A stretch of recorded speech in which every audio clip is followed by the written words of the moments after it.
Welcome back to Spike, the Millennial College Football Show. I'm sorry, I've been vibing to that song because I am so happy we're back. The intro's back. That stupid company that we were with before, fuck them. We are now with the Iron Ostrich Network. Your boys are back. JC's back. Rob's back. Johnny's back. We are fucking back. And you know what else is back, boys? If we're back, college football is right around the motherfucking corner. What's up, boys? Oh, man. Best time of the year. Oh, my God. I've been waiting months for this shit, Johnny. We've been doing brackets in the meantime because we've just been so starved. Which got stolen from a different company. It's fine. So anyway, we have so much shit to talk about. We have so much shit to talk about, so much shit to catch up on. I figured let's introduce everybody back into us. We are Spike, the college football show. We are millennial driven. We like to shake things up a little bit. But let's catch up, guys. How is everybody's summer? How is everybody's spring? Or we'll start with Rob. We'll go to JC, and I'll go last because I haven't done that much. Well, I've kind of been moving and shaking. Not really. I've been in the same place, but I'm trying to get it sold and moved out in the middle of the housing boom. So that'll be fun. But cross our fingers, it'll happen by the time Miami plays North Carolina. We'll see. How's it going, JC? Man, life is good. Got another baby. So we now have Marshall Walker Conley and Wyatt Austin Conley. So, yeah, things are going pretty good here. Awesome. Yeah, that's right. Wyatt's going to be as old as this, well, a little younger than the show, right? That's right. Awesome. Johnny, what have you been up to besides this summer? Let me see. I'm finally where I want to be at with my other career. We're doing good there. Got COVID. Wasn't great. Wasn't, it was what it was. Had it, got it, beat it because that's what I do. Other than that, not much. Got a new love in the life. That's about it. She's kind of cool, kind of hot. Kind of our only fan. Yeah, she hangs out with us. Other than that, that's it. I mean, I don't know. Kick COVID's ass because that was the big win of the year. Yeah, that's about it, boys. What else? What else is going on? That's it, huh? I mean, that's not all that's happened in college football, dude. There's been all sorts of shit. Okay, yeah, we got to jump right into this, boys. I gave you guys a little synopsis. We're gonna bring everything in together right now because this off season has been like 12 off seasons and one off season. I know that was a lot to digest there. That was a lot that I just said, but the NIL. So now the guys, a lot of this we talked about last year. Now they can make their own money. Name, image, likeness, NIL. If you don't know anything, well, you're an idiot if you don't know that. Now there's talk of super conferences, which we kind of said that when we were talking about our relegation system anyway. So now Texas and Oklahoma moving to the SEC, which is now making other teams maybe going from the Pac-12 to the Big Ten.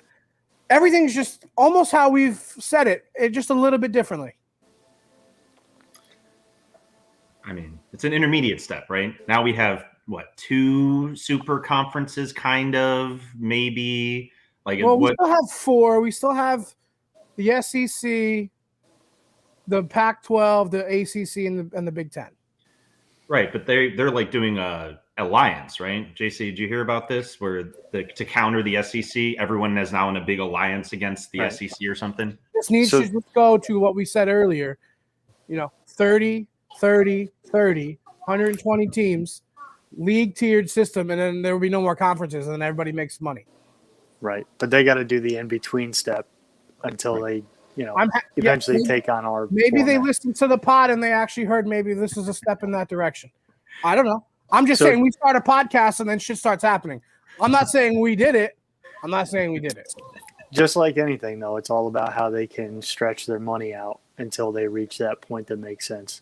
Just like any bill or lobby out there, it's they come up with like a future goal, and then it's just how do we reach that with maximizing all of our money in between. So, you're still going to see those names for a few more years, and then eventually we'll end up with a format like we've talked about. Hopefully, I mean, I had speak it into being. We're gonna say it's gonna happen. Speak it into being. Make it happen. Listen, we started to put it out there like that fucking movie on Netflix that people talk about. I forgot the name of it. And you put it out there and then it happens. Yeah. Speaking into the ether. I mean, we also said we wanted a bigger college football playoff. Probably going to happen in a couple of years. That's going to happen because especially with these super conferences, you can't just have a couple teams go. Now you're going to have to have at least 8. Right. Well, you're going to see the struggle. Oklahoma coming into the SEC is a great example of that. So where they had their opportunities in the past, they ain't going undefeated. No, exactly. But now you're also cutting each other off on the path to the Final Four. So, I mean, I think teams are going to, as much as they like the idea of being in the SEC and that exposure, they're going to realize pretty quick that their chances at that Final Four at the end of the season, they're not going to be there. Well, I mean, it's worked for Georgia not actually making the playoff legitimately for pretty much the whole time, and they still get a bajillion recruits, so it's not really hurting them any. I'll talk about Georgia later. I mean, I will talk shit to Georgia all day because 1980, motherfuckers, 1980. I was -8. We were all -8. Pretty much. So, but speaking of maximizing money, I mean, the big thing down where I am with Miami, the University of Miami athletes are really trying to hit the name, image, likeness train, and they're trying to, and the college, the university is supporting the hell out of them and trying to get them. And there's a couple of colleges now. I don't know if you guys have been following, but obviously you guys know I follow Barstool. Blah blah blah. Dave does everything perfect. He's amazing. I love him. They did the Barstool athlete program, right? Awesome program. He's now saying some colleges are being awesome, like LSU, Miami, Alabama, being awesome. Whatever the kids need, come. Make some money, do your thing. Whatever you need, we got you. Then there's teams like Texas who won't let the first person that they signed up was a college softball player. First person on the Barstool is a college softball player. They do whatever you want. Come with us. We'll give you whatever you need. She's not allowed to have an orange shirt, a burnt orange shirt, the letter T, the outline of Texas, the name Texas, Longhorns, the shape of a cow, nothing, because they don't want to help her out. See, and that's some garbage. People in recruiting. That is going to kill people in recruiting if they're going to hamper. Like Oklahoma's like with Spencer Rattler. Do whatever you want, bro. Use whatever color will help you. This is now the number one recruiting tool. Number one. This is before the NFL because they all know they're not going to make the NFL. Now you can make money like an NFL player almost before you get there if you don't get there. Yeah, and I think it's ridiculous for schools to not allow using their NIL for the players because for decades these players have been making their name money, right? So basically what those colleges are trying to do is reverse the whole thing, flip the script, and that's nonsense. Now, I mean, I wasn't a big fan of college players getting an income off of their time spent in sports. However, where we are now, it makes sense. And if we're going to do it, we need to do it full out. And these colleges need to back off because they've made a lot of money off of these guys over the years, and there hasn't been a whole lot restricting them on that income. So we need to make these adjustments and make them now. It just seems like Texas is dropping the ball, not only with that, they're also dropping the ball with the number one recruit now just forewent his senior season, Quinn Ewers. Yep. Because he can make 7 figures going to play at Ohio State. Because I think it's every other state except for Texas. Texas and California, maybe, I think. I got to look into that. Definitely Texas. You can't make money in high school when you're playing high school football. But now you can in college. And he was like, well, why? He's already the number one recruit. Why risk injury? If he's already done with high school, he was going to take bullshit classes anyway. Right. And he was going to go into class in January. Now he took him over the summer. Now he's going to go play at Ohio State and make money. It makes sense. That's going to change the whole landscape. Texas football is not going to let that happen. I'm surprised that hasn't been changed already. Well, I mean, they've had a lot of issues over the summer in Texas, unrelated to football that we're not going to get into. But I definitely think this NIL is like the other side of that push to get to more of a system that you see in England with the EPL, because when you have these kids who are able to try and cash in early, it means that you're going to want these basically all of the soccer players, they start practicing, they start training separate from school. They just get picked up by the team early on and they start working their way up through minor leagues, just like you would as a high school football player working your way through college. It's the same idea. But it's because these kids can get some really great exposure even as a 14, 15, 16-year-old.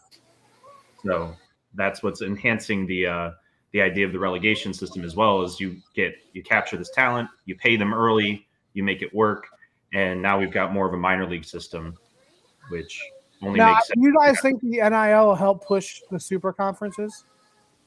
Now with the players making money because the conferences don't really make the schools any more money. Now with the players making their own money, now they don't actually have to give the bags under the table. They can actually just save that and give it right to the program and have a big super conference. And I think with super conferences, the TV contracts just go up, right? They don't go down. When you have now the teams that'll get hurt are the teams that aren't in the super conferences, like the MAC players, the Sun Belt. But the top 5 when they all just merge into 2 or whatever, that'll just bring more money. And what is college football all about? It's about money. So the question is, what are these group of 5 conferences going to do? They need to do their own playoff. They need to do their own. They're not going to, but they need to do their own. They have to do something. They need to do. Well, the point is they have to do something, right? They can't just hope that things will get better on its own. They have to make a move. So we'll see. And I think that's how a relegation system would work for everybody, like we said, because then it's actually your participation on the field and not just your name. Right. And it gives you that recognition of, winning at a quote unquote lower tier, but that lower tier will, dictate who's in the top tier next year. So people are going to be really interested to know who's in that cusp between one league and the other. Whereas right now, we don't really care. Who cares if, your team is 25th or 26th? Nobody actually cares that much where your team is ranked at the end of the season, because it doesn't matter. You're outside of the top 8 or whatever. All right. Well, I think we spent enough time on talking about kids getting paid. Let's talk about the actual games on the field, guys. Let's go down the list.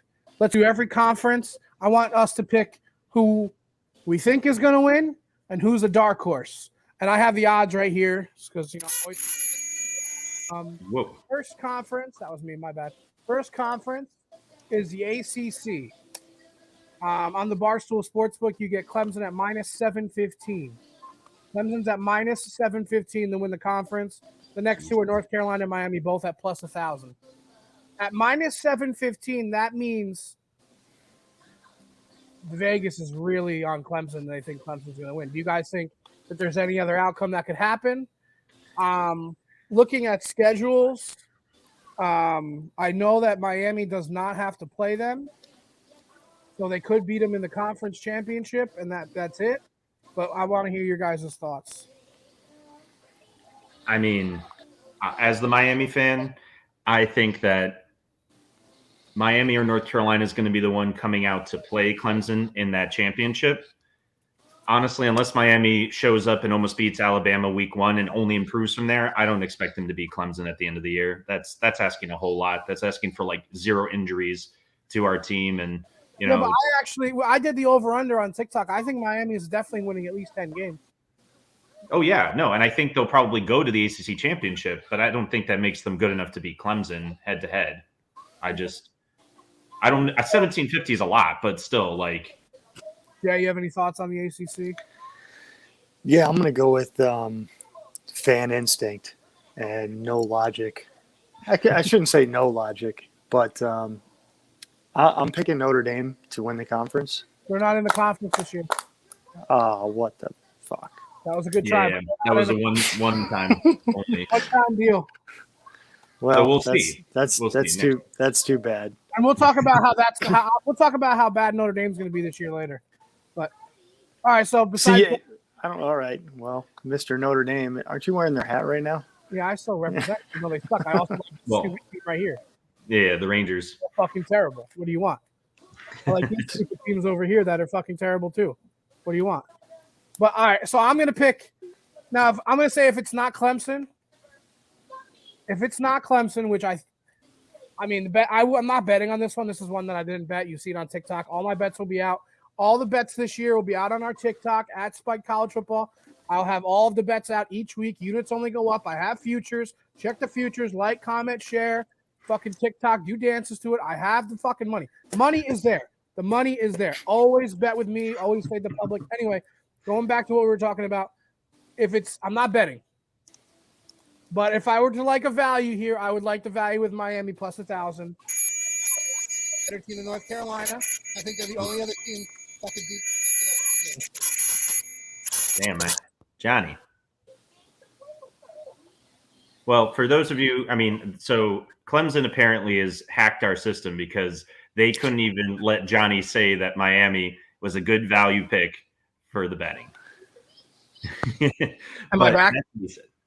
Am I back? You're back. All right. Sorry about that. Anyway, I think that it is, if you want to look at value, you don't take a minus 715 on a futures bet because what does that give you? Nothing. So you take Miami plus 1,000. If they can pull an upset, they're going to win at least 10 games. They're going to be there for the championship. They don't have to play Clemson in the regular season. So I would say Miami as a dark horse. Depending on how good De'Aaron King plays, they will win the ACC. I like it. I mean, I'm a Miami fan, so of course I like it. But I personally can't bet on Miami in this situation because it's not going to go well for me. Okay, so why don't we? Do you have a different pick? Oh yeah, JC. Well, my other picks on there were going to be I like UNC because later on in the show I like Sam Howell. Save that for later. So I like UNC. And I would like to give one little dark horse with that too because I don't mind UNC, but I think they're going to lose their rivalry game this year because I think NC State is low key a 9 to 10 game winner this year. Watch out for NC State. They bring a lot of talent back, and that they're going to bite some teams. They're going to nip some teams. They might even nip Clemson. I'm just telling you. You heard it here first. They might nip Miami. I mean, that's honestly who all the Miami fans are worried about is NC State because I was just rewatching that game last year and went 44-41. Like they were ready. Yeah, they wanted. They've seen them at their. That's why they've already seen them like that. Yeah. All right. On to the Big 12. Okay. Rob, all right, here's your betting odds, guys. Remember, this is on the Barstool Sportsbook app. I'm always trying to plug them because they have the best odds ever. They have the conference winner at only minus 182 is Oklahoma, and then the next three they got Texas at plus 1,200, Iowa State at plus 300, and TCU at plus 1,400 as the next three. You guys have anybody else that you like in that conference? I'm willing to put money down on a team like Iowa State or TCU only because any Big 12 ref who has a call to make for or against Oklahoma or Texas, they're going to be biased. I don't care whether they try to be or not. They're going to be pissed that they're basically losing their job because of these two fucking schools leaving. So they're not going to be giving them the benefit of the doubt. So if there's a close game anywhere in there against, say, an Iowa State or a TCU, I think a TCU would score enough to keep it interesting. I would say that those types of will get the benefit of the doubt over Texas or Oklahoma in a tight game. So, I might put a couple shekels on Iowa State, but the only problem is I think Oklahoma wins this division, and the reason why, I'm looking at their schedule right now. They're out of conferences, Tulane, Western Carolina, and that's it. They have Tulane and Western Carolina are their two non-conference opponents. And then also the one game that they could slip up. I mean, obviously they get Texas. Texas is always the neutral site game, but they have Iowa State at home. And that would be the one team that could actually beat them. If you look at the rest of their schedule, they play Nebraska. They play Nebraska too. West Virginia, Kansas, Texas. They play a terrible Big 12 schedule. Terrible. I think Oklahoma runs away with it. Again, if I were to pick another team that could, Texas isn't going to do dick. I'm sorry. I think honestly, Texas loses the first game of the year to ULL. I'm really on the ULL. I mean, that's gonna be a great game. The coach stayed there for a reason. ULL is a good team. I actually think ULL beats Texas in that game. I think Texas is like an 8-4 team, but I would say Iowa State would be the second team in that division, if it's not Oklahoma. So throw a flyer on there. Plus 300 is good value. You hit. But I also there's good value in betting the minus 182. I can't believe that the odds are that favorable for Oklahoma. So I don't mind that either. What do you think, JC? So I'm rooting for huge upsets and for a team to throw a big FU to the Big 12. And I want to see West Virginia do really well this season. And so and again, this all comes down to this super conference nonsense. West Virginia, I don't like West Virginia in the Big 12 anyway. I think they're too good for that. Like their image, their school, like you're just too good for the Big 12. I want you to upset these teams and then just drop a mic on the Big 12 and move on and let some other conference pick you up. Their image is too good not to go to a great conference at the end of this. And screw Oklahoma and Texas. When it comes to the brand, I like West Virginia. Jay, you clearly don't watch the TikToks. I have them actually right here. I have them going 6-6 this year. I think they lose. I have them losing to Maryland. I have them losing to Oklahoma. I have them losing to TCU, Iowa State, Oklahoma State, and Texas. And I don't think they're going to be that good, but I hope you're right. You're probably right. I'm just going off of what a guy wants to see happen and what would just be amazing for the brand. Jay is the guy that doesn't do the work, doesn't do the homework. He does it. And I like that. You want to know what happens most of the time? Just like when chicks pick the fucking cutest team mascot on the brackets, that fucking happens. So I hope you're right. Listen, JC is our returning champ for the pick'ems from week to week last year. Right, my homework has never been done better. My homework has never been done better. Look at the pages on this. You see the pages? That scares me, Johnny. Not only do I have Athlon, I also no free ads. I have the other Big Daddy. I got Lindy's. I got them both, and I've been doing work. See, that scares me though, because that means you're not winging it like you usually do, which is where you're brilliant. Right, and I lost last year, right? Well, yeah, that's because you reached on every single pick you ever made. So yeah, Daddy's not losing this year. Daddy's got his fucking book ready to rock. Look at how hard I've been studying, guys. This is the kind of shit that I've been. The money is in the crumbs. Jesus. Speaking of crumbs, do you want to talk about So, Rob, who did you take to win that division? I took Iowa State. JC wants West Virginia, which is never going to happen. It even sounds bad. So I was going to take Iowa State, but you believe that Iowa State is not going to win that matchup in Norman. I think Iowa State's the second best team. I think that TCU as the true dark horse between what a guy wants and TCU's only plus 1,400. That's not bad value. Plus 1,400 is great value as long as they can take on, because they're at home against Texas. I mean, they've got a decent out of conference schedule too. They're out of conference at home against SMU. At home against Cal. SMU lost their quarterback. Yeah, that's true. So their away games, though, are rough. That's the problem, is that they're away at Oklahoma, Kansas State, Oklahoma State, and Iowa State. So, I mean, I don't know. We'll see if their coach can pull one out of the hat. But I wouldn't mind that, just because if it's a close game, high-scoring close game, as most Big 12 games are, the refs are going to totally fuck over Texas and Oklahoma. That's at least what should happen. I'm very excited for this next conference, guys. Conference that I usually don't like, but I've been, like I said, money in the crumbs, study, do your homework. I'm very, very, very, very, very interested. And I think the most highly contested conference this year is the Pac-12. The Pac-12. Here are your Pac-12 odds on the Barstool Sportsbook app. Don't forget, download, play. It's coming to Jay. It's actually coming to New Jersey next week, and then New York soon. So then you can just bet right from your phone. It's great. Anyway, Oregon's at for us, JC. Oregon's at plus 300. Washington's plus 350. Arizona's 500.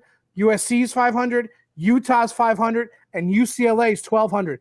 All of those 6 teams are the top 6 teams. There's nobody favored. They're all plus money. I have done more fucking research on the Pac-12 this year than anybody else. I'm going to let y'all go first. I have 2 picks that I really, really, really, really love, and I want you guys to go first. Go ahead. So what are the 6 teams again? Oregon, Washington. Oregon, then Washington, Arizona State, USC, and Utah all tied, and then UCLA. Okay. So, fine. I'll take the easy one. I'm going to go with Oregon because, great offensive line. They have a Miami Hurricanes coach. Alma mater is coaching. Yep. Love Mario Cristobal. But also, the teams you just mentioned, only 2 were in one division. That's Washington and Oregon. So that's the only team that Oregon really has to worry about. Once they beat Washington, they're into the championship at least, which gives them a 50-50 shot. So I think it's a worthwhile bet. Go ahead, JC. Yeah, so I still don't like the Pac-12. I could care less. You're gonna like it That's this cool. year. That's cool. That's cool that you're. It's cool that you're so into the weeds on this. The only things that I can say about the Pac-12, I've been to a bowl game with Utah, and that was pretty cool. And Arizona State has Chad Johnson's kid. So I'll go with Arizona State because Chad Johnson's pretty cool. Well, is Arizona State going to implode? Shout out to Chad Johnson. Retweet. Let's go. Yeah, right. Retweet. Let's go, Chad.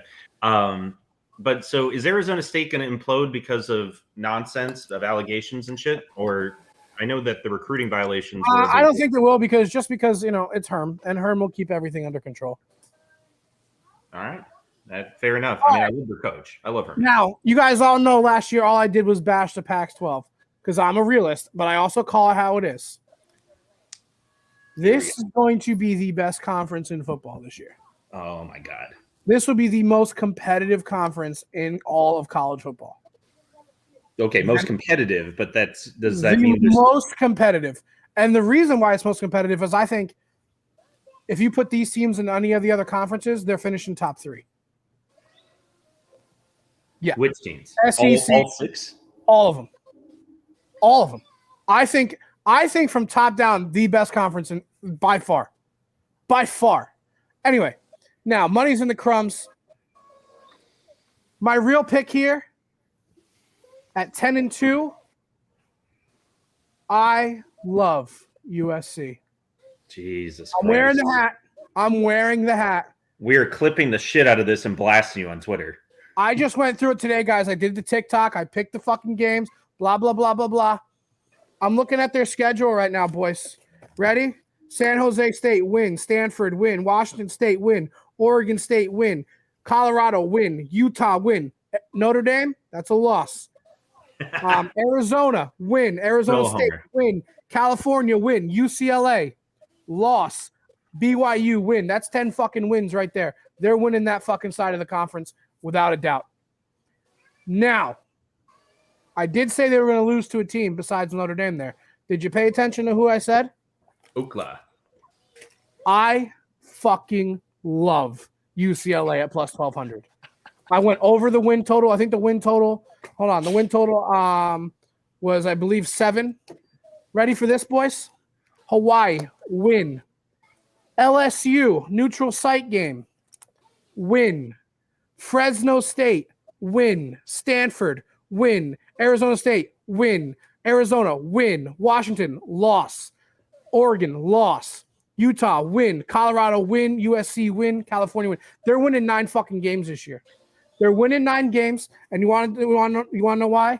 Dorian Thompson-Robinson. This kid is a fucking stud, and Chip Kelly's balls are going to drop all over the Pac-12 this year. I am telling you, he's finally got his guys. It's year 4 or 5 right now. He's got his guys. Look at guys. This is the studying. This is what it looks like when you've been ripping through all summer long. You order it and you rip through. So I'm telling you right now, I love UCLA to win 9 games. I love USC to win 10 games. Obviously, one drops here, one drops there. I think you put your money on both, and you either hit a plus 500 or you hit a plus 1,200. So you're winning fucking money. What I'm hearing, JC, is that because Johnny decided to read a book, he's now a USC fan. This is what I'm hearing. The kids, don't read books. Don't do your homework, because then you end up being a Trojan fan. Oh, I fucking hate them. But they're stacked. Keaton Slovis. Their fucking tight end, who I forgot his name. I was fucking reading about him earlier. I saw the catch that he made earlier. Yeah, he's real good. But here's the thing. Can they put it together? USC's always loaded. Well, why don't we talk about another conference where we can talk about... Do you not think about... What do you think about the UCLA? I'm telling you boys right now, UCLA, week 2, I'm dropping my nuts on them to beat LSU. They're going to blow a load all over LSU. I'm telling you right now that's going to happen. LSU, we'll get to it later. I'll show you how I feel about LSU and their 14th right. No. Well, let's talk about other teams that we absolutely despise. Next one, we're doing Big Ten. Exactly. Oh, where'd he go? You made him so mad he left. I'll bring him back in when he comes back. You had him laughing so hard that he disconnected, Johnny. I'm telling you, that's a good pick on UCLA, Rob. I'm telling you. UCLA is fine. You started with saying, I love USC. I do. Look at their schedule. We're clipping that shit. We're clipping that shit. Look at their schedule. Look at Notre Dame. Notre Dame fan says, quote, I love USC. I also have them losing to Notre Dame. Well, still. Rob, I'm a non-biased national sports reporter, okay? Non-biased. Non-biased. They're still losing to Notre Dame, though. Can we edit this, or are we just going to roll? Oh, no, we're fucking rolling. Are you kidding me? I'm here to give you shit for saying the words I love USC on national television. Are we live on YouTube? Yeah, of course we are. We got one viewer right now, which is probably you. All right. JC is waiting. What happened? His mic and his camera disconnected. So. All right. Well, this is all right. Let's do ads. Ad part of the portion. Welcome to Spike College Football Show. We are brought to you today by the lovely people at Meadowbrook Natural Spring Water. Meadowbrook Spring Water, the finest spring water made in Tempe, Arizona, because they have water. We've lost him. He's doing commercials now. He's all over the place. I think he wants to move to California. I think that's what's happening right now. He's pumping California, Arizona. This is nonsense. Not a good start. This is what happened over the summer, JC. Just like I said before, I am a non-biased national sports college football reporter. I'm non-biased. Folks, listen, I don't know if you paid attention at the beginning of the show. Johnny B did say he had COVID. I don't know that he's recovered, and apparently we're seeing side effects that have not been noted so far. Most people lose their sense of smell and taste. He loses his sense of reality. Sensibilities. Sense of taste. Sense of taste. What the heck is this? This is crazy. They don't say what kind of taste. All right, boys. Let's go to the least competitive conference, I think, in college football. We went from the most to the least. Now, again, on the Barstool Sportsbook app, you can put it right here, put your futures in, bet the games. All you got to do is push a button and you put your bets in. Big Ten, Ohio State minus 400. Then Penn State at plus 500. Indiana plus 1,200. Michigan at plus 1,600. Believe it or not, Rutgers is actually in the top 6 there. But I'm not going to read it off, but they're in the top 6. So it's funny because you said the least competitive conference, and yet the odds are way more balanced than they were for the ACC. Well, that's because they're idiots. Because Vegas is idiots on this. They're stupid. Ohio State is the only good team in this entire conference. Again, money in the crumbs. Did my research. There's no good teams in the Big Ten. There's none. What's Indiana going to do this year, Johnny? Indiana. Okay, well, we're going to bring that up in a later segment about the most overrated teams in the world. Indiana schedule. Ready? At Iowa, loss. Idaho, win. Cincinnati, loss. Western Kentucky, win. At Penn State, loss. Michigan State, win. Ohio State, loss. At Maryland, loss. Tonga whatever the other Tagliavola. Tagliavola. Michigan, probably a loss. Rutgers, probably a loss. Minnesota, toss-up. At Purdue, a win. Indiana's no. The guys, if you want to put any money on this, just bet the house on Ohio State responsibly. Responsibly bet the house on Ohio State. Responsibly bet the house on Ohio State. So that's my reaction to you, Johnny. But Anna Marie is doing it for me. I mean, if you guys have any other teams that you think would even come close to competing with Ohio State, let me know. No, of course not. I believe their over/under is 11.5. They play 12 games. I'm hammering. I think I'm going to hammer the over. What's the payout on the over? I think it's plus. Let me look it up. You guys talk and I'll look it up. Right. So here's the thing, Johnny. We saw this last year. JC obviously could tell me otherwise, but the Big Ten showed yet again that they will do whatever it takes to make sure that Ohio State succeeds. So that's why I expect Ohio State to win the conference. I don't think it's going to not be competitive, but I don't think it'll matter. I think they're going to screw over everybody else to make sure Ohio State wins the conference anyway. So that's just me. Yeah, I mean, I think Ohio State's done a fantastic job with their program. The over is actually minus 125. Sorry. Over 11 is minus 125. Go ahead. No, I mean, there's really not a lot to talk about here. I think, they have done a really good job with their program. Yes, Rob, last year we noticed that they did seem to finagle and do whatever they had to do. But other teams in the Big Ten just haven't seemed to be able to keep up, whether it's recruiting or whatever the case may be. Their brands have not been as strong. And, Ohio State has just really completely blown everybody else out of the water. So there's really not a lot to talk about when it comes to Big Ten. All right, guys, let's move on to my favorite conference. The best conference in football, usually, except for this year. Pac-12 will be better. This is the Southeastern Conference. What's up, Southern football? All right, guys. Believe it or not, Alabama's favored. Who would have thought? At minus 162, followed by Georgia at plus 225. Texas A&M coming in at plus 1,200, and then Florida at plus 2,000. LSU and Mississippi are also in the top 6. It's incredible. On the Barstool Sportsbook app. That's incredible that Clemson has such an edge compared to all these other conferences. Like, I figured that when you said minus 1,750, I figured that, Alabama might be minus 1,000, just to be keeping pace. Alabama lost a lot of players, Rob. Minus 162, though? Alabama lost a lot of players. They lost a lot of players. You really think Georgia's going to win? I don't think Georgia's winning the SEC. No, they fucking choke every time. Exactly. So who are we talking about here? Florida at plus 2,000? No. They lost a lot of players too. Well, they lost the two. Now, I'm going to tell you right now, a team that I really am high on, and a team that is actually, I am going to guarantee you the reason why Alabama loses the under, which is 11. So ridiculous that that's the over-under. It's so ridiculous. Like 10.5 maybe, but 11. Texas A&M wins the SEC this year. Mark it down. Get it at plus 12. I think it's, what did I say, plus 1,200? Plus 1,200. I'm putting $1,000 on that, and I'm going to hit big. Texas A&M, guys. Kent State, win. Colorado, win. New Mexico, win. Arkansas, win. Mississippi State, win. Home against Alabama, win. At Missouri, who is a better team, who watch out for Missouri in the East. I think Missouri finishes top 2 or 3 in the East.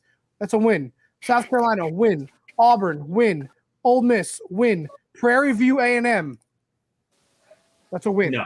LSU. Prairie View A&M? Yeah. They need to give some schools some money, Rob. What? They need to give them money.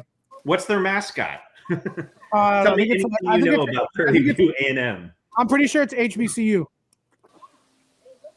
Prairie but I like Texas A&M to win the SEC this year, guys. The reason why I like them is because Jimbo's dialed in. They got Spiller coming back at running back. And, I mean, I know they lost Kellen Mond, but he wasn't really unbelievable, and I think King's going to play good for them. I mean, all we heard last year was Texas A&M, Kellen Mond. Well, I was wrong. I feel like it's a broken record. I don't know. Maybe not. I like A&M. I like A&M. They have I think. Hold on. Let me look at the Lindy's book. I'm gonna go with Bama. 8 players on defense, 9 players on offense coming back.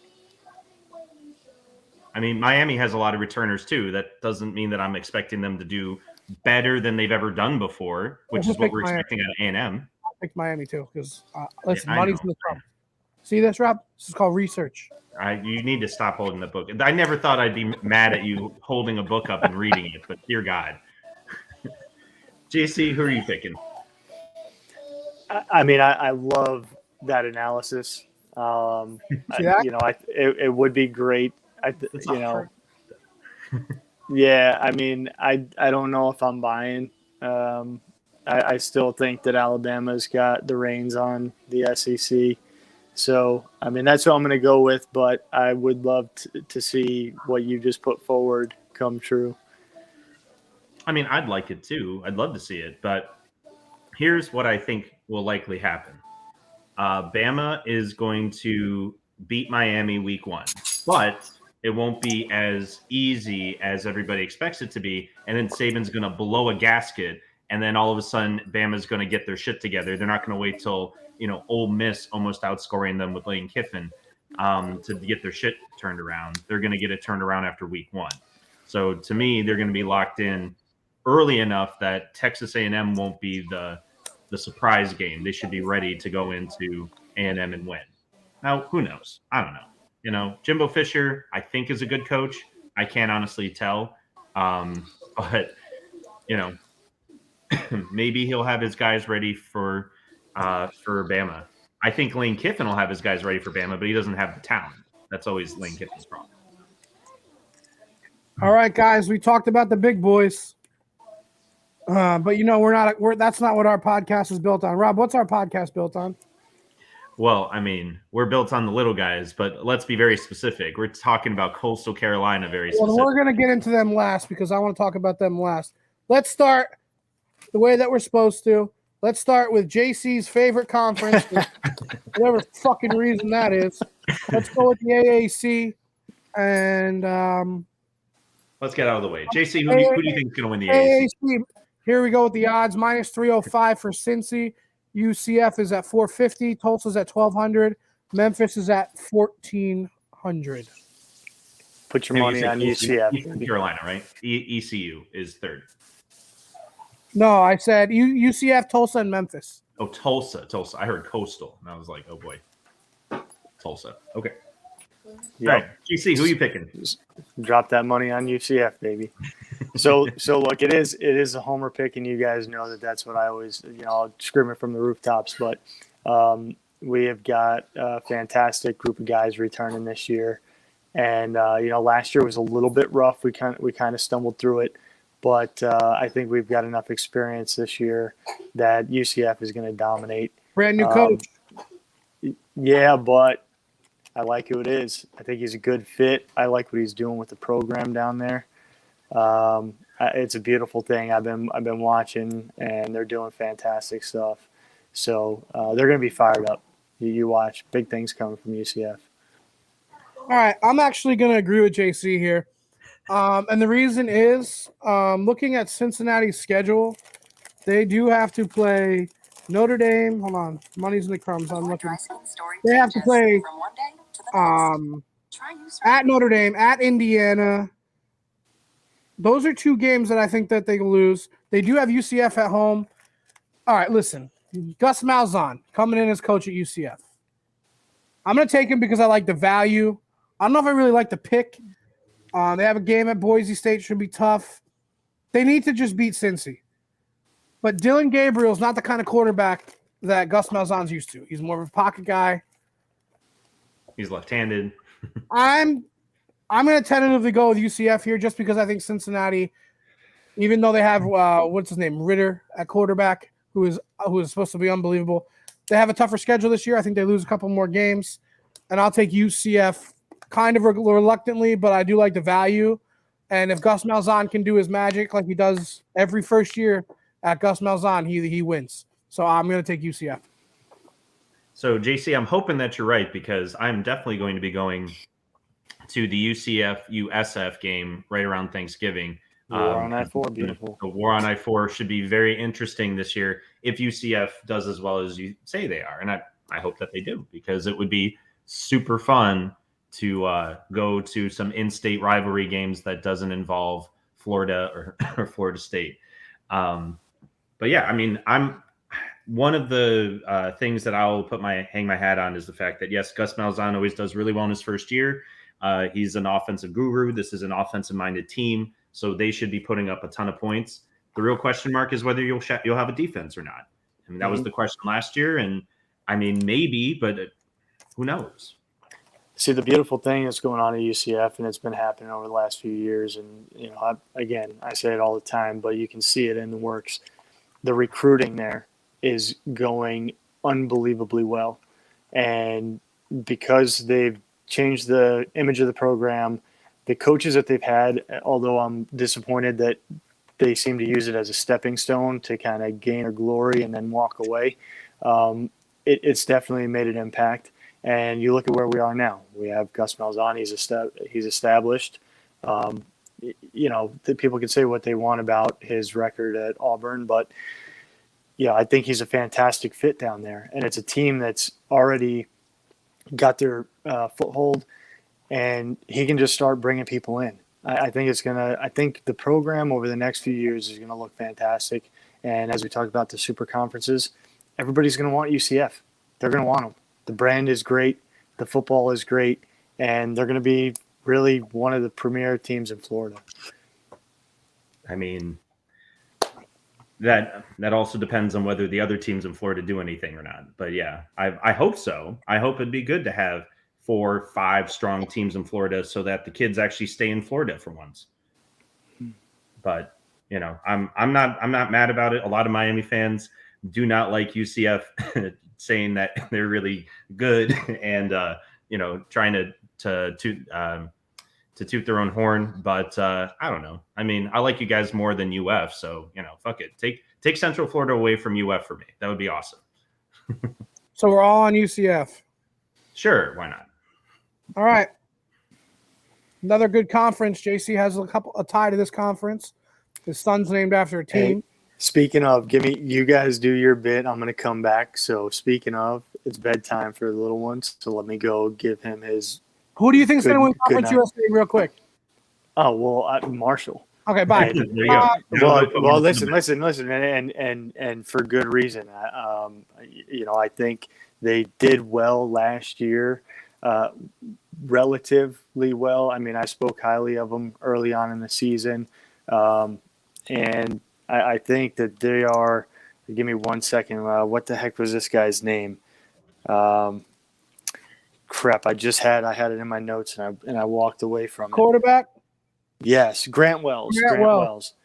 Look for him to really shine this year. So last year being first big season, he showed up, made some big throws, very impressive throws, and I think he's going to do very well this year. So with that. Go Herd. I will be right back. He's completely 100% wrong. Well, hey, he's putting away other Marshall right now. So Conference USA, Rob, here's your totals. Plus 275 for Marshall and UAB are both at the top. And then tied again are Western Kentucky and UTSA. Western Kentucky was a terrible team last year, and this year they're bringing everybody back, so watch out. And then Florida Atlantic at plus 1,200. Now, the only true winner of this conference is a team that's kind of new to football again because they just brought the program back. UAB. I am taking Mr. Tyler Johnson and UAB. They have an unbelievable offensive line. I'm not really sure who's going to be playing running back for them, but their offensive line is fucking unbelievable. Give me UAB. Yeah, they're all seniors. Sorry, I thought one was a junior. They're all seniors. Every single fucking one of them. All returning. Give me Tyler Johnson. Give me UAB. Winning the conference. That's who I like to win the Conference USA. I mean, I like that pick. Wow. Also, their schedule is favorable. They have a tough game against Georgia. They are at Marshall. But you want to know how you take away a quarterback, Rob? How you take away a good quarterback? Running You run game. the fucking ball and you play good defense. That's right. So, okay, so I would agree with you that UAB, Miami played UAB last year, and what I realized is that is since they've come back, they've restarted their program. They have had an incredible defense pretty much every year, and now they've got the offensive line to, basically complement their hard-nosed defense that they've cultivated there for the last almost decade at this point, at least 5 years. It makes them a very, very difficult team to beat, and definitely a difficult team to blow out, which means if it's close at the end of the game, if they got a bunch of seniors coming back. I know they had 2 quarterbacks last year. Hopefully they figured that out. That's the only weak spot in my opinion, because they did kind of flip-flop them a lot. So hopefully they've got one guy who they can just give the game to when they need the big throw, and the game is on the line. But I like that. I like that a lot. Now, my dark horse candidate is FIU. I like FIU because you listed them as one of the top teams. I don't, but that's just okay. I don't think FIU is going to go undefeated or anything like that. I think they're going to lose to Marshall, but they don't really have like a ton of other teams that they're playing. I guess Florida Atlantic. Like I mean, none of these guys, and that's actually technically at home. So, I think that FIU is sneaky in that if they just play to their potential in most of their games, they're at least going to be second or third. And if Marshall slips up, they could pick it up. That's my dark horse. Okay. Now, JC didn't miss anything there. Moving on to one of my favorite conferences because they play on Tuesdays. It's Maction, baby. Welcome back, the Maction. I'll start this one off, boys. Might be a homer pick, but they have almost their entire offensive line coming back. They have their quarterback, Mr. Van Trees, number 7, coming back. This is your odds. Toledo plus 275, Ball State plus 350, Central Michigan 500, and Ohio 650. I'm taking somebody off the board. I'm taking Buffalo plus 700. Definitely. They have, like I just said, their entire offensive line is back. Their quarterback is back. That's what I really, really like to see. Also on defense, they're returning both of their defensive ends, who one of them will be, I think it's right, that'll be in the draft. So give me Buffalo to win the Maction. I mean, here, hold on. That better, JC? Yeah, there we go. Okay, cool. That's definitely a homer pick, Johnny. You love Buffalo. You've always had a soft spot for Buffalo. And, it's good to see that you still have that homer instinct, even after all the nonsense with the Pac-12 and all this other bullshit. Hell, you went with UCF. That's how I'm like, hell definitely is frozen over. But I think that Buffalo has a good program. I like their program a lot. I guess the team that I think I would be higher on Ohio, but I believe their coach, their longtime coach, retired in the offseason. So they're starting over kind of with a new coach. And so that kind of dims it for me a little bit. But I mean, what is there to hate on for Toledo? I mean, they're the favorite. They always typically bring a tough passing attack. I feel like that puts them in good standing for the Maction because Maction's crazy. That's why we love it. It's not, slow and steady wins the race. It's fucking onside kicks and trick plays to end the game for the win. Like that's how Maction, that's what they did last year. That's what they do every year. That's why we love them. So Toledo, I think, plays more into that style than Buffalo. So that would be my pick.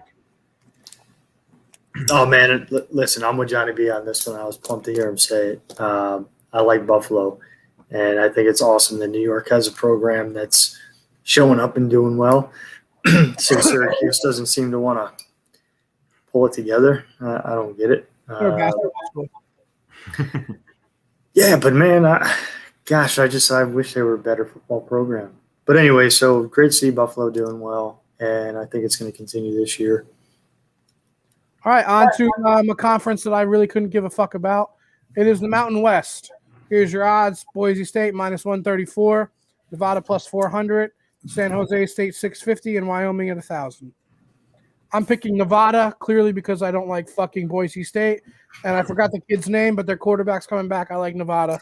Carson Strong. I could give a fuck about this conference. I don't like this conference. These teams do nothing for me. It's not because they're small teams. It's just because they just don't do anything for me.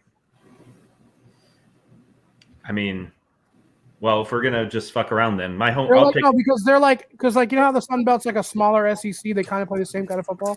Yeah, these guys just play really shitty Pac-12 football, which is not fun. Sure. Pac-12 played at the high level with all the offenses, great. But these teams play like really shitty football. They can't even score. Like, I don't like it. Jesus. Well, okay. JC, go ahead. I'm actually Nevada as well here, and I mean, the analysis it's same. I mean, how often do you actually watch one of these football games? Oh, never. Like there's not a matchup on that I'm like, ooh, that's a cool one. Like, who cares? When you're bored and drunk on a Friday night when they're playing. But listen, I don't even Air Force Academy. Like, I don't even watch the Air Force games. That's Academy football, and I don't even watch that. So I mean, West Coast, so they're always super, super late. I mean, Pac-12 after dark only makes sense if the games are good. Pac-12 after dark is also fun because at least they're throwing the ball 70 yards down the field. I mean, right. Well, I mean, I don't disagree with any of that. I think that the Mountain West has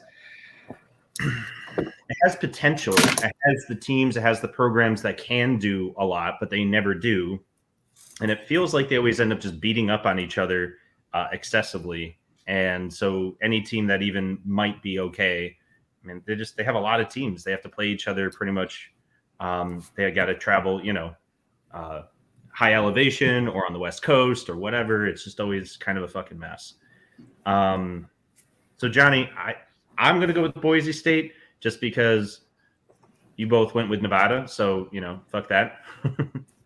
And they are the favorite to win. So I imagine that they'll do well enough to get to the championship game and probably play Nevada. And then we'll see who wins between the three of us. One of us should get that pick right. All right, boys. On to our favorite conference. It's the Sun Belt, Fun Belt.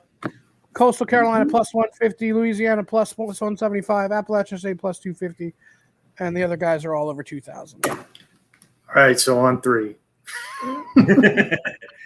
1, 2, 3. Coastal. Chance up. Now, let me tell you guys why Coastal, and it's not just because we love them, it's because they lost one player. They have Mr. Jeffrey Guntry coming back on defense, a defensive end who is an absolute fucking stud of a human being and a person. He will be drafted this year. They have probably, we're not doing this, but probably one of the most underrated quarterbacks in college football as a sophomore, true sophomore coming in. Grayson McCall is an unbelievable fucking quarterback who is very much underlooked. Casey Smith of Unnecessary Roughness on Barstool can go fuck herself because obviously she doesn't do her homework and she doesn't look at the fucking games or the teams or know what the fuck he's talking about because they have everybody coming back from a team who went undefeated in the regular season. They are the best group of 5 team. They have everybody. Likely at fucking tight end is an unbelievable quarterback. Javion Highlight can play fucking wide receiver for any fucking college football team in the entire country. I believe their entire offensive line is coming back, maybe -1. Their defense is unbelievable. They got Teddy Gallagher coming back and Silas Kelly. They got the fucking Mullins coming back. Like, if you don't do your homework and you talk about college football, go fuck yourself. Because you can't fucking make an argument. Fuck you, Casey Smith. Fuck you, Unnecessary Roughness. Fuck all of ESPN for not showing this team respect and love. All they do is bust their balls and play great football. They were fucking undefeated last year. They're going to go undefeated this year. They're a great team. Their quarterback will be in the Heisman running all season long. I'm not just doing this again because I did it last year. It's because I do the homework. Again, they're an unbelievable team with an unbelievable coach, with an unbelievable – it's hard to play in Conway. I know it sounds weird, but it's kind of hard to play in Myrtle Beach. It's hard to get to, and it's a fucking tough environment to play in. They have unbelievable defense. They have an unbelievable offense. There's no way Coastal Carolina doesn't go undefeated. So are they even playing ULL this year? Yeah. I got their schedule right here. Here's their schedule. They got the Citadel. Then they're playing Kansas and at Buffalo. UMass, Louisiana Monroe, Arkansas State. Their toughest game is actually going to be this game right here in Boone, North Carolina, at Appalachian State. But that's coming off of a bye week. And remember, that's Jeffrey's nemesis. He's going to ball. Troy, Georgia Southern, Georgia State, Texas State, and Southern Alabama. They do not play them this year. Right. So do they have a championship game? Their toughest – yeah, they do. Their toughest game is in Boone, North Carolina at Appalachian State. But they're coming off a bye. So they're going to win. Fine. I agree. I mean, we all said it, but it's not just because we love them, but because they're fun to watch, and this team is exactly the same. I didn't this team because they had two colors. Like I said, they were going to go undefeated last year because I do homework. I knew who the kid was coming out of high school. Like, I just do homework. Like, you see it. Like, the pages are shredded, guys. I do the work. I pick the teams, and there was nobody more right about Coastal Carolina last year than me. I'm not getting off of them because they lose a great pass rusher who is now playing with the Eagles. I forgot his name. Fuck. Sorry, Jeff. Your boy. He's unbelievable. But you're better. You're a better player. You have better measurables. You're better off the end. And now you're going to get double teamed. So whoever's playing opposite of you this year, who's playing opposite of Jeffrey this year? Emmanuel Johnson as a sophomore. Oh, wait. He's 6'6", 265. So he's probably not going to have a good year. No. Get the fuck out of here. They got the best learning from the best. They have the best defense in the group of five. They have the best quarterback in the group of five. So they should run the table. Well, let's I don't have another pick. JC, do you have another pick? No. There you go. So let's move on from that. Where do you think they end up? Say they run the table. Are they a top 10 team? Are they a top 5 team? I don't think that they get that kind of credit. Because, like I said, their schedule. Strength of schedule. That's their schedule sucks. They'll be a top 10 team. Gotcha. And they'll play in like the Peach Bowl or something. Probably beat up on Miami. Anyway, all right. So let's talk about. I mean, based on this agenda that Johnny put, because again, he did his homework. Everybody, lest we forget. I think we're going to talk about some 3 overrated teams, some 3 underrated teams. I think Coastal Carolina is the top of the underrated team list. I think that's pretty straightforward. They're not getting any credit from anybody but us, apparently. Well, okay, let's do this. So we'll have 2 drafts this year. We'll have 2 drafts for the first show back. We'll do 2 drafts. We'll have our Heisman draft after this, and we'll end the show with let's draft.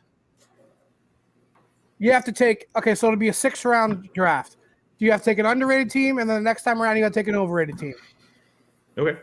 So we'll just start. We'll go reverse birthday order. So we'll go JC, me, Rob, and then the next one we'll go Rob, me, JC. JC, pick first. We're gonna go underrated first, and then overrated. So it has to be underrated and overrated. Okay. All right. Well, I won't take the easy one. We were just talking about it, but I'm gonna go with Liberty. So they underrated or underrated? Underrated. And so obviously they proved themselves last year, but if you look at the standings this year, they're not there. But if you look at their schedule for this year, they have a really strong case. I don't know that you could say win out. They do have to play Ole Miss. That'll be but that's a coach going back to his old team game. They could win that game. But, and that's what I was thinking. I mean, they've got enough experience, and that's like an opportunity game for them. So they're positioned well to make a significant impact this year. So I'm going Liberty. I'm really liking their schedule too. I'm going to be keeping an eye out for Liberty games like they play at Syracuse, whatever, but then they play at UAB again, that we think is very strong. They'll be playing Ole Miss, and then I think the 2 weeks after that they're playing at home against ULL, another strong team, and then they end the year hosting Army. So it should be a very interesting schedule for them this year. They unfortunately, like Coastal, they have some opportunity games there to increase their position in the standings. Right. No, I think that's a great pick. So Johnny, you get to go second. So go ahead and take them. My first underrated team, I talked about it earlier. NC State will go 9-3 this year, 10-2. They're a great team. NC State underrated. Yeah, I mean, so as someone who has now that I've analyzed NC State playing against Miami last year, I like them. They're scrappy. They do a lot of, I would say, underhanded tactical nonsense, which is, what you want to see from an underdog team. So I think they are going to surprise a lot of people. The only team that they shouldn't surprise is Miami, because we ran smack dab into that shit last year and barely won at their place. So they're supposed to be playing us this year, I think. But other than that, hopefully they'll surprise a few people in the ACC and open things up for Miami even more. Who's your team, Rob? I'll go ahead and take Coastal Carolina then. At 22nd overall, they should run the table. They should have a legitimate argument to be higher than a top 10 seed, but it depends on how much people do what they're supposed to do during the course of the season or not. I'd love to see them be in the conversation for the playoff, and we certainly believe that they should be there. They should be in that conversation, but hopefully people by the end of the season will actually give them the credit they deserve and put them in that conversation instead of what they've been doing this year so far in the preseason. So anyway, so that means I have to now pick an overrated team. Yeah. Yep. All right. Well, I won't take Johnny's. He already said which team he thought was super overrated. But looking at the top 25, so I want to say that North Carolina is overrated at 10, just because I don't think they're a top 10 team. No, that's not to say that they're not capable of being a top 10 team. That's just not who they've been perennially. I mean, to be fair, Miami is 14th. I think they're a little high, but to put UNC at a top 10 spot to me is overrated for that team, since this is the same team that lost to Florida State last year. They gotta actually play a clean season before they can get that kind of credibility, in my opinion. I don't mind that. I also hate them. So yeah. Well, my overrated team might be a surprise for some of you. I always tell you I call it how I see it. Doesn't matter who they are, who they're playing, what it is. I'm wearing the hat. Notre Dame is not a top 11 team this year. Notre Dame might not even be a top 20 team this year. Their defense will be fucking absolutely unbelievable. People don't realize how good Ian Book was, okay? They don't realize how good he was. Ian Book was a phenomenal college quarterback. He was Kirk Cousins-esque. He really was. Now they got fucking Jack Cohn, who couldn't even play at Wisconsin, as their quarterback. Notre Dame will probably lose 3 or 4 games this year. They're not. Right now they're number 11. They will not finish in the top 20. So, is their offensive line still there? Everything about that team is great. The quarterback play will make them not in the top 20. Got it. Interesting. All right, JC. Well, hell really has frozen over. He is being way too clear eyes and full heart today, but that's okay. Yeah, so I'm going to go with the team against Johnny B's earlier analysis. And maybe this is just par for the course for me, but I'm going to say USC overrated. I don't believe I do not believe in USC football. I don't. Just everything about them, I can't stand them. I don't care what your paper says, John. I don't care. I don't care. I'll put it to you like this. Great example. El Paso, Texas, Sun Bowl. USC finally coming off of their ban. They thought they were all high and mighty. They had to petition for a bowl game. They thought they were going to come in and just take Georgia Tech players thinking they're hot shit.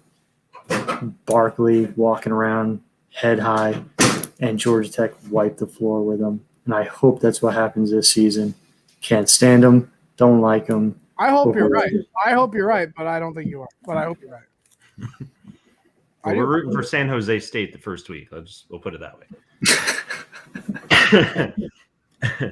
All right. So very good, JC. So that means you get to now go and pick another underrated team. Cool, and this is another fun one for me. I can actually feel pretty good about Missouri football this year. At least pretty good.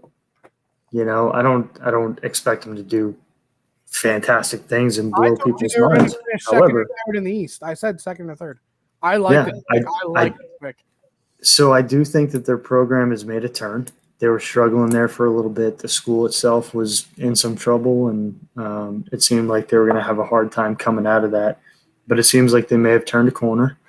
And I look for them to do well this year. And hopefully it's a building block that the program makes a turn. So Mizzou. So, all right. Well, you guys heard about my underrated team. I'm telling you guys right now. Chip Kelly's back.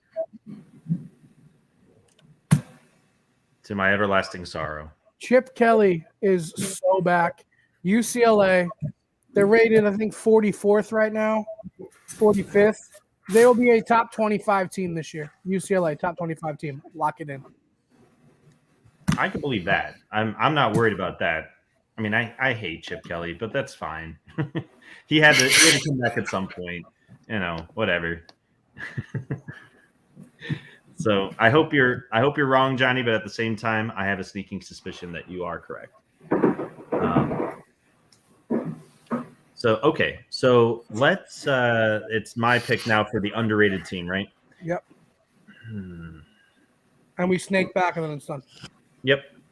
So I think looking at some of these teams that got, votes, they're receiving votes and whatnot. I think the team that's the thing is I don't know if they're going to really have an opportunity to change everybody's minds. I really liked UAB last year. I thought that they were a strong team and that it wasn't just a fluke. I guess what I'll say is I hope that Johnny's right about his analysis of UAB and that coming off a bye, and on September 11th of all days, they are going to give Georgia the scare of a lifetime. And if they pull that shit off this year, then this will be the greatest pick that I've ever made. But I'm hoping that basically defines their season. Third week into the season, if they've got all the goods that Johnny's talking about, they should have the ability to hold the ball, keep the ball away from Georgia, and basically grind them down to dust in Georgia. That would be incredible. Who are you thinking? UAB. So. Okay, that's fine to be underrated. But did you think they're going to beat Georgia? No, I'm saying that saying the only way that my underrated team, pick for UAB, if that's actually going to pan out and people actually give them credibility, is if they scare the hell out of Georgia in week 3. I'm sorry. I was looking at my next. I'm like, this motherfucker didn't just pick that. He didn't. Okay. No, I'm saying that's the opportunity for them because it's actually week 2 because it's they get 10 days off. So they get 10 days to prepare for Georgia. I think that they will scare the shit out of Georgia. I just hope that, they make it a really close, tight game. And at that point, my pick of UAB being underrated will be pretty good. So I just hope they show up that day because the rest of their schedule, like I said, they play Liberty. Other than that, they should win their conference or at least do really well in their conference. But that won't do anything. No one will care about that shit. So Georgia's their time to shine. So don't let me down, Blazers. Anyway. So now pick your underrated, overrated team. Speaking of overrated teams, fuck Georgia. Wow. Georgia. You're wrong. You're wrong. Sure. Georgia is going to be very talented, as they always are. Georgia's going to play well in the games that they're supposed to play well in most of the time. But every now and again, they're going to have a hiccup. I don't think they're going to lose to UAB, but I just don't think Georgia is the team to knock off Alabama this year. Obviously, Johnny agrees with me. He thinks it's going to be A&M. But I just don't think Georgia is going to, in my opinion, Georgia's going to continue to do what they've always done and expect it to continue to be good enough. And I think after NIL and all of this other stuff that happened, I think that their recruiting class, which is already very strong, is going to start withering away slowly but surely because they can't just pay players bags and expect them to come to Georgia now. Those players can now make their own money playing at a team that actually wins. So, sorry, not sorry. All right. So my team, not maybe, I don't know, Rob's going to love this, but they lost their quarterback, they lost their best receiver, they lost their best tight end to a team that gave up I think the most points ever in the SEC history. Todd Grantham is an absolutely terrible, terrible defensive coordinator. Emory Jones has been there for, it seems like 15 years, and he's still not the quarterback. Apparently he's a quarterback this year. I'm not a fan. I usually like Dan Mullen. I think he's a good coach. I think they have a very bad year. They are not a top. Dan Mullen's a good coach. He brought Mississippi State to number one. Oh, yeah, he's a great coach. Yeah, but not with Florida. No. I'm going to tell you right now, Florida's number 12. Florida will not be ranked in the top 20 at the end of the year. God, that would be awesome. They don't have a quarterback. Their defense is terrible. They didn't do anything to fix it. They kept their defensive coordinator. They're just not a good team. Fair enough. All right, so, Jay, you got two more picks. All right. So I am going to go with Cincinnati. They're ranked number 8 right now. And I'm going to tell you what's going to happen with their first few games of the season. They're playing Indiana. They're going to win. Let me back up just a little bit. So they're going to have a couple easy games first. They got Miami, Murray State. Those are easy. Don't even worry about them. Miami. But they're going to hit. They're going to hit Indiana, Notre Dame, and that's going to kick their ass. They may recover against Temple, then they're going to lose again to UCF. And they're going to trip and stumble throughout the rest of the year. And that number 8 is going to go bye-bye. So Cincinnati, enjoy it while you have it, but it's not going to last. I was going to pick that too. All right. So I think that's all 6 rounds, right? Yep. Sweet. Okay, so Johnny, I know we've got our Heisman draft, but we also have a request for doing some point spreads. What game? If you want to jump on these, Johnny, we can go through these. Let me pick them up on the Sportsbook app. Okay. He's got some that he just threw up as well in our comments. So thank you, James. Hit the comments. Yep, he's our newest subscriber, guys. So thank you, James, for subscribing. Let's pull up some stuff here. We've got Fresno State versus UConn. UConn. Let me tell you right now. UConn hasn't played in 2 seasons. Fresno State is actually a very, very good team. On the Barstool Sportsbook app, I have it at minus 26.5. I would hammer Fresno State. Wow. Hammer. UConn. That hurts me. UConn does not. They haven't played in 2 years. Fresno State. Their quarterback is returning. They have a great offensive line. They're going to throw the ball all over the field. They're returning to like what Fresno State used to be. I would take Fresno State all the way up until like minus 27.5. I would take them. Anything over that, 28, you're looking at the push line, so I wouldn't go that far. Hit him at 27.5 or lower, and I would give the points there. Randy Edsel somewhere started crying and he didn't know why.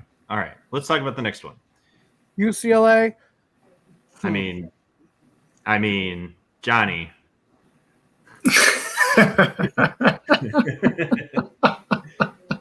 Let me see what I have in my book. Oh my God. So for the record, after you talked up UCLA and Chip Kelly and all this shit, if they can't beat Hawaii by 17, then what are we doing? I have UCLA minus 17.5. I don't like giving the half. I don't like giving 17 because 17s are on that betting line.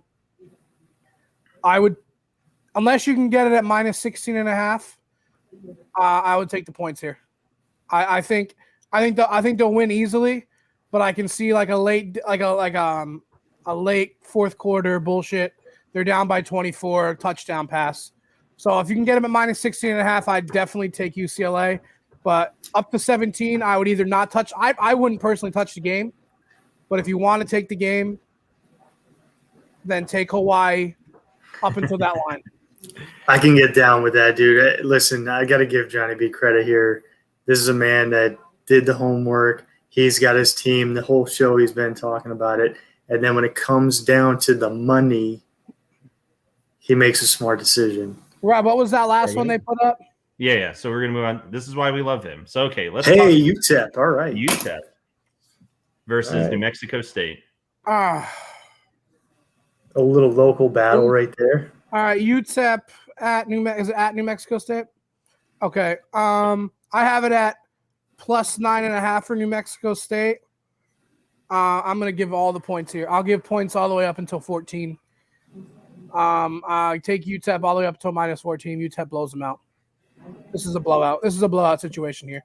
Okay. Go Miners, right? All right. And our last one that he listed just for us. I knew this was gonna fucking fuck you up. See, I was gonna, if you were listening to the show, I was actually gonna take Illinois with my underrated, my next underrated pick, because I like Brett Bielema. He's back where he belongs in the Big Ten with the big hog mollies. Right. It's been a while since Illinois had a good offense. Nebraska has something to prove here, but they have the allegations around them. Again, yes, exactly. I wouldn't touch this game, but I'd say if you want to touch it at minus 7, I would like to see the over-under in this game because I would probably hammer the under. I would lay the points here in Nebraska just because it's Bielema's first game. I think Illinois gets better throughout the season. I say if this game was later in the season, I would say take Illinois here plus the points. But now I mean Martinez is there. I know they have the allegations, but Scott Frost is playing for his fucking job right now. So give me Nebraska minus the 7. I don't love it. But that's what I would take there. Over under on according to what a FanDuel. Over under is 55.5. We don't use that site. On the Barstool Sportsbook app, I have the over under at 55. I'd hammer the under there. This is like a 17. Which is what I just said. No, I don't use that site. Yeah. It's different. It's different. It's different. It's not 55.5. God. Fuck. One of these days, Johnny, you're gonna meet fucking El Presidente, and you're just gonna immediately get on your knees. Like that's what's gonna happen. What I would say in the for my best bet lock of the week, I guess we can start doing that now. Here we go. Ooh, not prepared. My best bet lock of the week, I would take the under in that game at 55, and then I would also hammer UTEP over New Mexico State at minus 9.5. Yep. Well, here's an easy one for you. First of all, James, we really appreciate you. Look at these comments. So this is just beautiful stuff, man. Thanks, buddy. So we appreciate you. I will have. Oh, by the way, just real quick, James, you want to join us? Anybody else listening? I will be having my gambling on the TikTok, and we'll be talking about gambling throughout the show. I'm more the gambling guy. Like I said, I hit it 61% last year in college football. I would have made a lot of money, but I lost it all on Sunday. So never listening in NFL. When you hit it 61%, you're making fucking thousands of dollars, and then all of a sudden, why are you hitting it 33% on NFL? I couldn't stop because I have, it's a thing. I can't just watch a game. I have to have something on the line. But you need to, listen to us. I'll be doing gambling picks at the end of the show. We'll have our daily picks always, but then we might throw in a gambling segment like that every once in a while. I kind of really enjoyed that, actually. There you go. Hell yeah, that was good stuff. He's on it. Love it, man. Okay, so I can do a lock, though. Actually, I'll leave it for JC because there's an easy one, in my opinion, for a lock. Come on. Is it? I'll leave it to you. All right. Well, if we're going to go that route, I don't know if you're going to do this, but I was just going to throw Liberty out there because that's a team that what are you talking about? We're not playing this week. This game start this week. Right. Oh, how about that? This only has 28. My lock of the week, that's not that because we don't do point spreads for lock of the week. UCLA beats Hawaii. You're welcome. Well, there you go. So, AC, just take Fresno State over UConn. Just win. Well, yeah, there you go. Since we just talked about it, yeah. Fine. Then my not lock of the week, my pick for the week is to take one of my alma maters. I'm going to take Illinois upsetting Nebraska. I like it. That was such a tough game for me to pick. Let's go. I'm telling you right now, they're over under 3.5. And I actually hammered on TikTok. I hammered the over. I'm here for it, man. I am here for it. Let's go, Illinois. And let's start with Nebraska. Sorry, Tyler. I know he's probably not going to watch this, but I'll clip it for him and make sure he sees it. Let's fuck up Nebraska this week, people. Okay. All right. So hold on. I gotta recover since I was looking week 0. It's not week 1. It's week 0. Yeah, I gotta recover. Well, I'm gonna go to the games that we just talked about, and being that I spent a little time in El Paso, I enjoy that atmosphere. I'm gonna go with the Miners. Let's get after it this year. Yeah, good. They better cover, fuckers. Hey, listen. When I was there, they almost beat Oklahoma. So I mean. You never know. They got some magic up their sleeve. That's true. I'll be rooting for them. All right, guys. We have one more thing to cover. So before we get done, we did say we'd do this as less than 2 hours. We're looking good. We're actually doing pretty good on time. We're doing pretty good. We're an hour and a half in. So let's finish up with our Heisman draft. This draft today is sponsored by Lindy's Sports. Lindy's, get your college football. Lindy's always has the best previews, and if you don't like Lindy's because you don't like them, it's fine. Get your Athlon, Lindy's, doesn't matter which one you want. That's where you get your best sports bets right from, guys. Always remember to bet on the Barstool Sportsbook app. Don't bet on anything else. Barstool Sportsbook app. They have the best live betting. They have the best in-game feature. They have the best prop bets. They have the easiest way to cash in and out. It's not like those over the sports. Other fucking offshore shit. DraftKings sucks. FanDuel sucks. Use the Barstool Sportsbook app. Coming to a state near you. And my contribution brought to you by We the People and Knob Creek. Smoked maple. I didn't know that before. Good shit. Any mistake I've made tonight is the responsibility of Knob Creek. I think my diatribe against Georgia stemmed from the fact that I was drinking Brooklyn gin tonight. So, heyo. All right, so let's do our Heisman Trophy. Let's do our Heisman Trophy draft. We did this last year. Nobody won because we were shot. Nobody. Sam Ellinger. Huh? Yeah. I told you that. Nobody picked a receiver, and I'm pretty sure I fucking told you that was stupid. Nobody picked a fucking receiver, so nobody won last year. But let's do our draft this year. See what we got. Maybe someone will take a receiver this year. I doubt it. Rob, you're starting it off this time. Fuck you. All right, fine. All right. So right now I'm looking at some odds for Heisman. I don't like any of these odds. So I'll just take the homer pick. I'll take De'Ara King first overall because he's coming back and he's coming back from injury, which sucks, but he's going to be the second year in a very high powered offense with the offensive coordinator there, Rhett Lashley, with my alma mater, Miami. and I think that he is going to go off this year.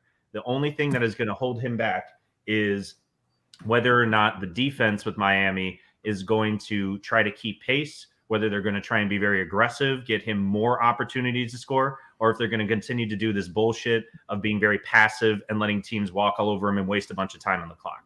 That to me is going to plus 2,000. He's at plus 2,000 on the Barstool Sportsbook app. Well, there you go. So yeah, I know he's like I saw here he's 20-1 to win right now, something like that. Plus 2,000. So yeah, so but yeah, from a site that we don't use, right, Johnny? Anyway, so that would be my pick. This is the only site. I'm going to take the homer pick, but I also think that he's good value for the fact that I don't see anybody else with a more dynamic offense in terms of potential. We'll see if they get okay. Well, you're wrong. Not only is he the favorite, I don't really like him. I don't like the team, but I like to win, and that's about the money. So at plus 550 on the Barstool Sportsbook app, make your bets now. I'm taking Spencer Rattler. It's Oklahoma. When you go to Oklahoma, you win Heisman's, you get drafted. He burned me last year. I fucking took Spencer Rattler last year, and that shit went nowhere. Iowa State happened, man. No, Kansas State happened, man. Well, Kansas State happened too. You can't but throw I'm just 3 saying, picks in the first half and win a Heisman. Yep. I'm taking Spencer Rattler with my first pick. Well, you're wrong. All right, I'm gonna have some fun with my first pick, and I feel confident that this is not a name that would not get thrown in this mix. I think I'm gonna surprise you. So, what does a Heisman really do? The Heisman winner is going to bring their team on their shoulders, top performer, leading scorer, blah, blah, blah, blah, blah, all that stuff, right? The accolades. And most of the guys you see, like, it's predictable. He's picking that one right there. You can't see it, but I know he's picking. I can't see it. But I think that if we had a sleeper that is going to deserve it at the end of the year, Malik Willis. I fucking knew it. I knew it, you motherfucker. He is at plus 4,000. That's a great pick. I literally point at plus 4,000. Great pick. Listen, he is going to deserve it at the end of this year. I think they're going to beat Syracuse. The Ole Miss game. The Ole Miss game makes his Heisman. And that's exactly where I think that this is the case. Moment. You need to have a moment. If you can bring Liberty undefeated and beat Ole Miss, you win the Heisman. I agree. Well, and it's going to be a high-scoring affair no matter what. I mean, it's Ole Miss, so they're going to be, it's going to be points all over the fucking place. Ole Miss doesn't have defense. That's what, so it's feeding right into it. But if they manage to beat Ole Miss, outscore Ole Miss, that's going to be a fucking time. I think that's a great pick as well. All right, Jay, second pick. Yep. So, a little torn on where I want to go with my second. No, I think I'm going to go with another sort of, I wouldn't say outsider because his name is definitely being tossed around and with high praise. And I think I'm going to go with Carson Strong. So if he lives up to the hype that is surrounding him now, there's no reason that he is not in the mix for the Heisman, right? I mean, they're talking potentially the number 1 quarterback for this year's draft. And if that's what's being tossed around, you're really going to have to prove yourself, and that's going to mean a big season for Nevada, big season for him, and that would mean a Heisman caliber year. I'm trying to find his odds. I can't find his odds. I don't even know. And what's crazy is, like, I don't know. I looked too. I didn't really notice anything, but for the praise that he's receiving, like, how do you not be in the top talk of the Heisman, but also be the number 1 quarterback prospect? Because you play Nevada. No, I mean, look, I mean, that's a fair point. Zach Wilson, BYU. I mean, is that the comparison? Is that the comparison? I don't know. It's fucking terrible. I hate Zach Wilson. But in college, was all right? Well, you guys are just going to give me the draft, so I'm going to take it. I got Spencer Rattler in my first pick. Second pick, I'm going Sam Howell. That's good. I had him on my list He's too. at- I didn't want to pick him that early. I He's at felt it was plus too easy. 1,700.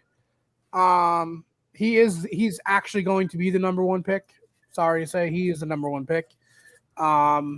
Big arm, big weapons. He has 69 touchdowns and I believe 14 interceptions in 2 years of college football. Give me Sam Howell. I like it. I like it. I mean, he's a good pick. I would never fucking pick him, but he's a good pick.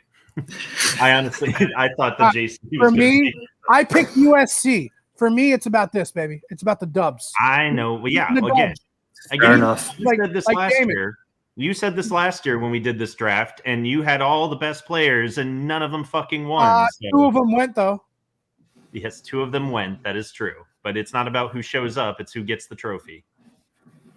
All right. For my second pick, I'm going to go with, well, I get back-to-back, right? So it doesn't really matter who I end up picking.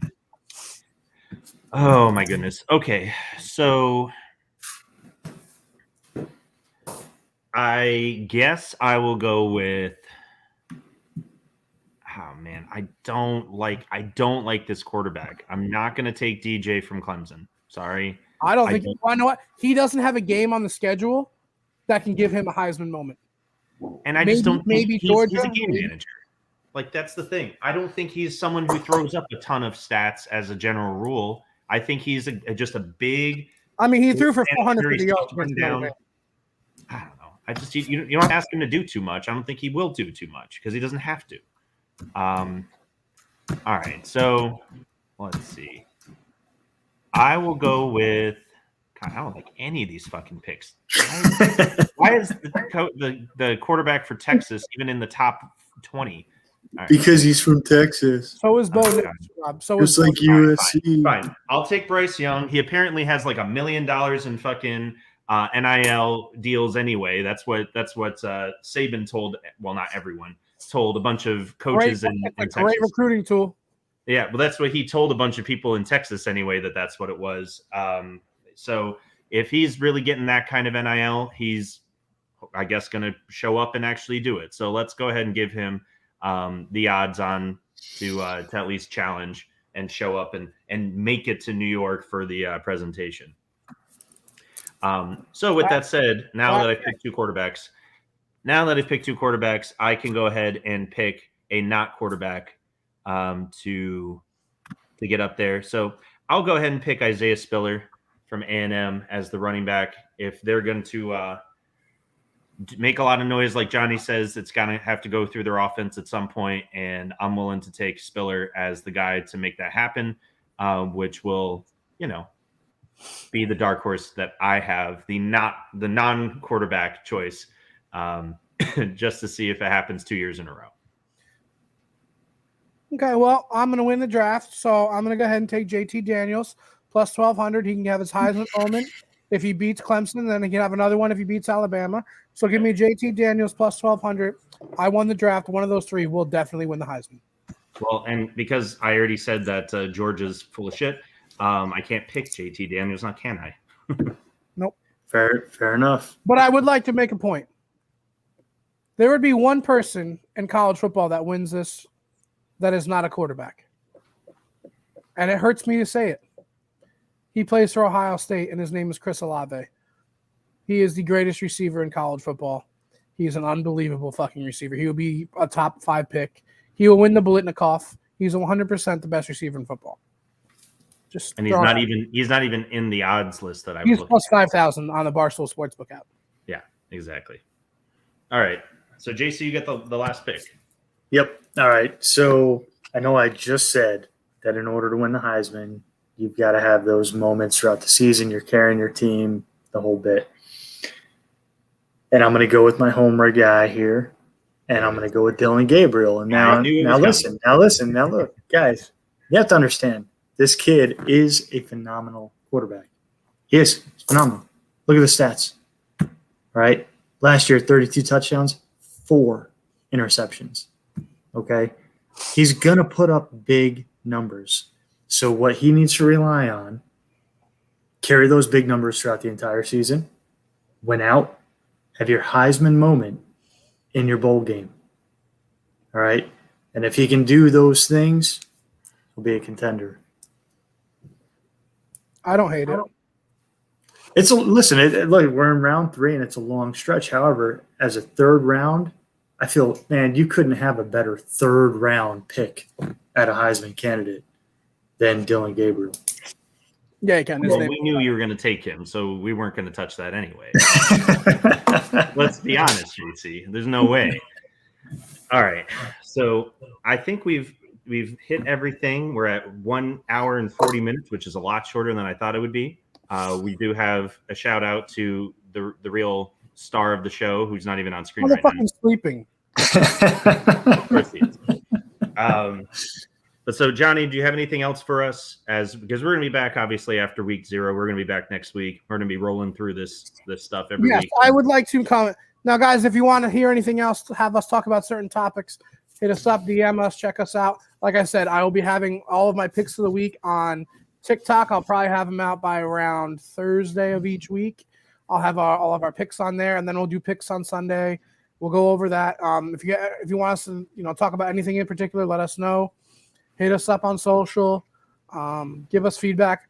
I want to say Sunbelt Player of the Year on defense will be Jeffrey Gunther. It's 100% not only because he came on the show, it's because the man is an absolute stud. Watch some film before you say I'm a homer pick, because that's actually not a homer pick. That's just if you watch film and know what football is, he's winning the Sunbelt Player of the Year. Grayson McCall will win Offensive Player of the Year in the Sunbelt. He'll be a top 10 for the Heisman, by the way, as well. Other than that, I don't have anything else. I can't wait for college football this week, even though the games aren't the best. Probably the best game is the Illinois-Nebraska game, but hell, at least we have football on. Let's go Illinois, and also I'm rooting for a UConn upset because I'm a homer. Wow, that's okay.